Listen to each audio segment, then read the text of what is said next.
Sir microwave oven में एक मसला आ जाता है कि जैसे हम इसको जो टाइम लगाते हैं तो इसके अंदर से आग नज़र आ रही होती है या फिर बहुत ज़्यादा स्पार्किंग हो रही होती है, अंदर से शोले निकल रहे होते हैं। पहले आप इसका मसला चेक कर लें, फिर मैं आपको ठीक करने का तरीका बताता हूँ।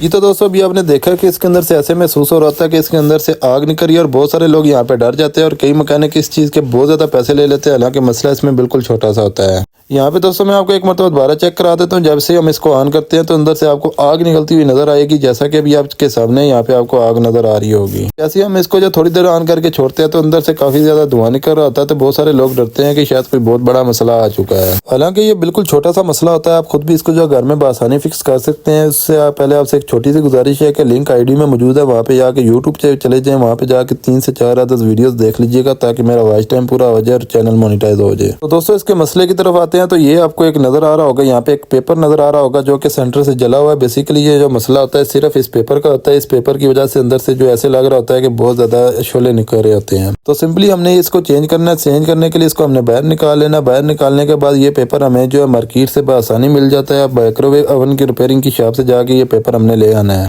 पेपर को इसके साथ रख लेना और इसके हिसाब से हमने इसको जो है कटिंग कर लेनी है। कटिंग करने का बहुत ही आसान सा तरीका है, कैंची से बआसानी आप इसको कट कर सकते हैं। तो जैसे जैसे आपको ये नज़र आ रहा है उसी तरीके से आपने इसको जो है कट कर लेना है। जैसा कि अभी आप देख सकते हैं बेहतरीन किस्म से इसकी कटिंग हो रही है। इसके अलावा दोस्तों आपने रावलपिंडी इस्लामाबाद में किसी भी किस्म के ओवन की रिपेयरिंग करवानी हो या फिर गीज़र या फिर एसी वर्किंग या फिर जो फ्रिज रिपेयर करवाना होता है, आप मेरे नंबर पर रब्ता कर सकते हैं। नंबर आपको आईडी में मिल जाएगा टिकटॉक की, या फिर 0305 190 45 12 पे भी रब्ता कर सकते हैं। तो दोस्तों अभी आपके सामने है जैसा कि जिस तरीके से वो पेपर था उस हिसाब से हमने इसके अंदर कट लगा लिए। कट लगाने के बाद हमने इसको जो बड़े ही प्यार से काट लिया और जो सेंटर वाला पीस है उसको कुछ इस तरीके से ब्लेड की मदद से हम काट लेंगे ताकि किसी किस्म का हमारा जो पेपर डैमेज भी ना हो और बआसानी तरीके से उसके हिसाब से कट भी जाए। तो दोस्तों आपने कोशिश ये करनी है कि जिस हिसाब से पहला पेपर है सेम उसी के हिसाब से काट लेना है। यहाँ पे हमने उसके हिसाब से इसको जो बिल्कुल कटिंग कर लिया। आप उसके अंदर लगा के रख के चेक कर लेते हैं तो उसके अंदर से बेहतरीन उसके अंदर फिटिंग में आ रहा है। तो दोस्तों यहाँ पे आपके सामने बेहतरीन किस्म का हमारा जो पेपर इसके अंदर फिट हो चुका है। लेकिन इससे पहले अगर इसके अंदर कोई चिकनाई है या फिर कोई इसका कलर वगैरह उतरा हो तो उसके अच्छे तरीके से कलर कर लें, या फिर जो भी चिकनाई वगैरह आपको इसके अंदर नजर आती है उसको किसी भी कपड़े की मदद से या किसी भी चीज़ की मदद से यहाँ पे आपने क्लीन कर लेना है।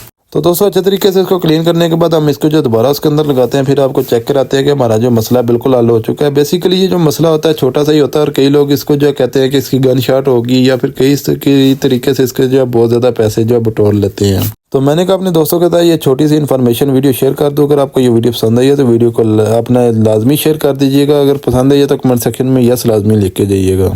अपना बहुत सारा ख्याल रखिएगा, दुआ में रखिएगा। अल्लाह हाफिज़, जज़ाकल्लाह।